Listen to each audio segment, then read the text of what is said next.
La prière n'est pas la foi. La foi, ce n'est pas la prière. Il y a plusieurs personnes sur cette terre, des hommes. Il y a plusieurs personnes qui se confient en leur prière au lieu de mettre la foi dans leur prière pour les emmener à se confier en Dieu, mais ils se confient en leur prière. J'aimerais dire à quelqu'un que la prière, ce n'est pas la foi. La foi t'emmène à t'accrocher. La foi t'emmène à vivre efficacement ce que tu as demandé dans tes prières. La prière ne peut pas être la foi. Il y a la foi et il y a la prière.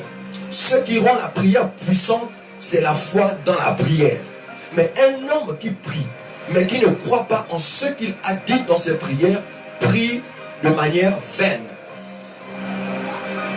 C'est pourquoi Jésus-Christ a dit, par la bouche de Paul,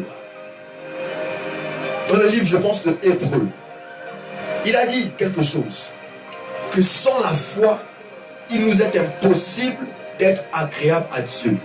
Donc, Dieu a demandé à ce qu'on soit agréable à lui. C'est Dieu lui-même qui en a demandé. Mais, pour que tu deviennes agréable, il ne suffit pas juste de dire que Dieu a dit que nous devenons agréables. Il faut y croire. Et j'aimerais dire quelque chose au peuple de Dieu qui me regarde. Que Jésus-Christ est mort à la croix. Suivez ça.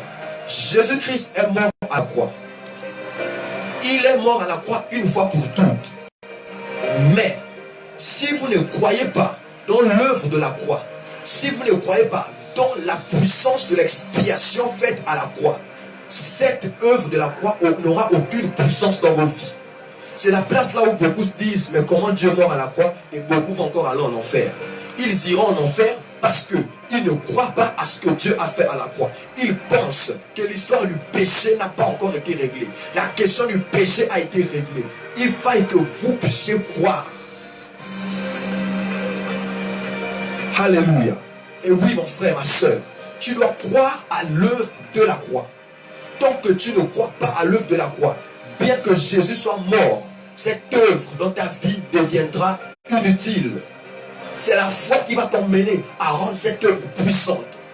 Peu importe la manière dont tu lis la Bible, si tu n'as pas foi dans ce que tu as lu, ce que tu as lu deviendra impuissant pour ta vie. C'est pourquoi beaucoup de chrétiens convoitent les autres.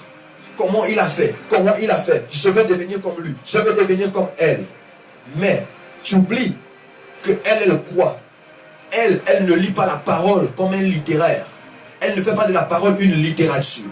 Elle fait de la parole une vie. Il fait de la parole une lettre. Et il comprend le contexte. Et du fait qu'il comprend le contexte, il croit. C'est pourquoi arrêtez de beaucoup prier si vous ne croyez même pas à ce que vous demandez dans vos prières. Dieu a dit à Abraham et Sarah qu'ils auront un enfant. Vous êtes d'accord avec moi? Ça, c'est la promesse.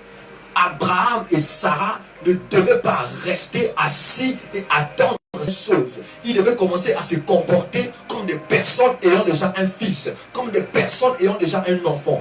Bien qu'ils n'aient pas cet enfant, la parole avait été déclarée, il fallait que la foi entre en condition.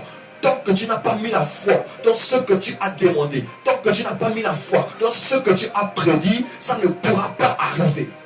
Dieu honore la foi. Dieu respecte la foi. Dieu croit en la foi.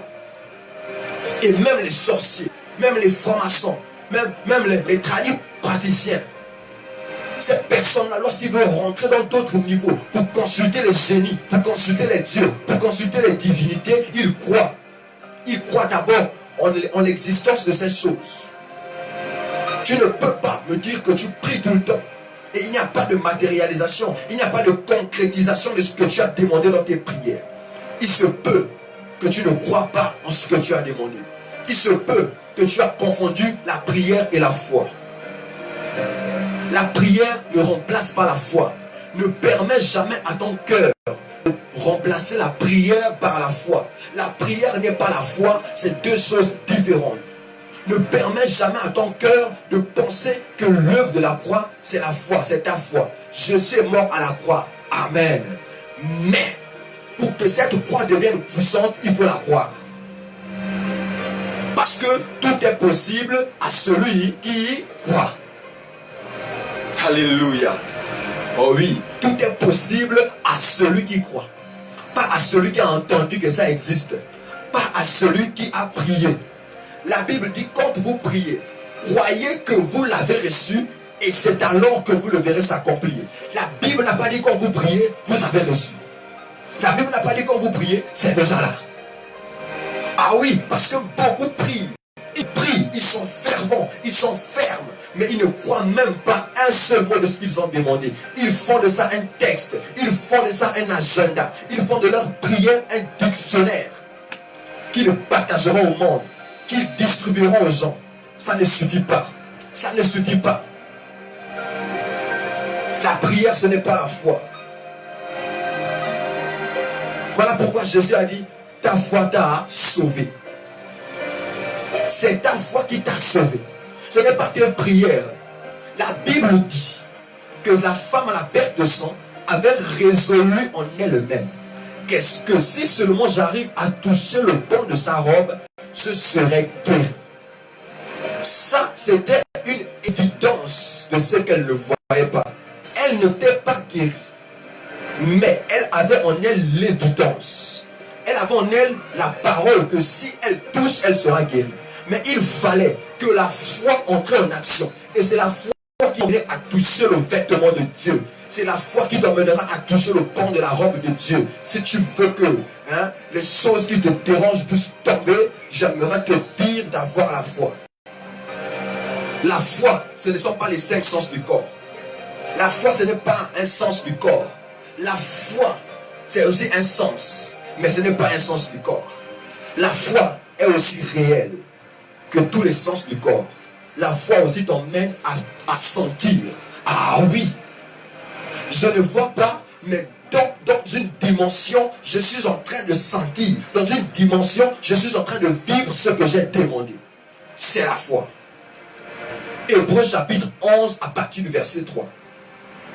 La foi est une ferme assurance des choses qu'on espère, une démonstration de celles qu'on ne voit pas. Une démonstration, 5 sens te donnent une vision arrêtée. Mais la foi t'emmène au-delà des 5 sens du corps. La foi n'agit que dans l'éternité. La foi, c'est un sens éternel parce que la foi t'emmène à vivre dans l'éternité. Celui qui a la foi a l'éternité. L'éternité dont je parle, c'est Jésus-Christ. Et la foi dont je parle, ce n'est pas la foi des marabouts. Ce n'est pas la foi des charlatans. Ce n'est pas la foi des tradis praticiens. Ce n'est pas la foi des occultistes. Ce n'est pas la foi des francs-maçons. Ce n'est pas la foi de la jeune chambre économique. Ces personnes aussi ont la foi. Ils ont la foi dans les démons. Même les sorciers honorent la foi. La prière n'est pas la foi.